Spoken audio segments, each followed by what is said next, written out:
My sight is getting worse. I have trouble distinguishing between a pub sign and a house fire. Two teenagers are chasing each other across the grass. The porter yells at them to stop. He touches his bowler hat and wishes me the best of luck before he takes off in pursuit, swinging his arms as though doing a quick march on a parade ground. The midday tour of the college is finishing. I look around for Charlie and Julianne among the crowds of people spilling from the doors and wandering along the paths. I hope I haven't missed them. There they are. Charlie is chatting to a student, a boy who points to something over her shoulder, giving her directions. He tosses a non-existent fringe out of his eyes and types her number into his mobile phone. Another boy leans down and whispers in his ear.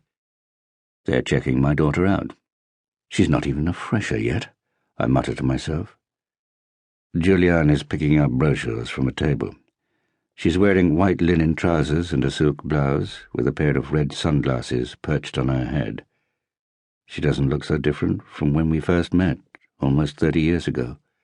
Tall and dark-haired, a little more muscular, athletic, although curvaceous. Estranged wives shouldn't look this good.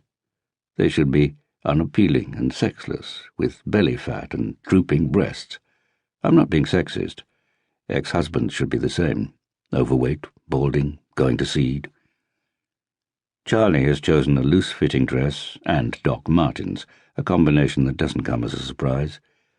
Mother and daughter are almost the same height, with the same full lips, thick eyelashes, and a widow's peak on their foreheads. My daughter has the more inquisitive face, and is prone to sarcasm and occasional profanities, which I can live with unless she utters them in front of Emma, her younger sister. 11 weeks from now, Charlie will be leaving home for university. She was interviewed for a place at Oxford last December, as well as at 3 other universities, and I know she received offers in January, but she hasn't revealed which one she accepted or what she might study. Lately I have caught myself hoping that she's flunked her A-levels exams and will have to retake them. I know that's a terrible thing for a father to wish, although I suspect I'm not the first. Charlie spots me and waves. She breaks into a trot like a pedigree dog at Crafts. Likening my teenage daughter to a dog is not very PC or paternal, but Charlie has many other fine canine traits, not least of them loyalty, intelligence, and sorrowful brown eyes. Julianne puts her arm through mine. She walks lightly up on her toes, resembling a ballet dancer. Always has done. "So what have you been up to?" she asks. "Chatting to the locals. Was that a college porter?" "It was. It's nice to see you making friends. I'm that sort of guy." "Normally you appraise people rather than befriend them." "What does that mean?"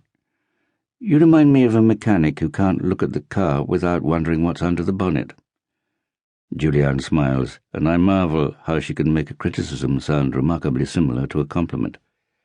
I was married to this woman for 22 years, and we've been separated for 6. Not divorced.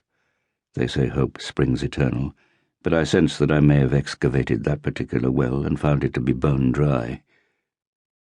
"So, what do you think?" I ask Charlie.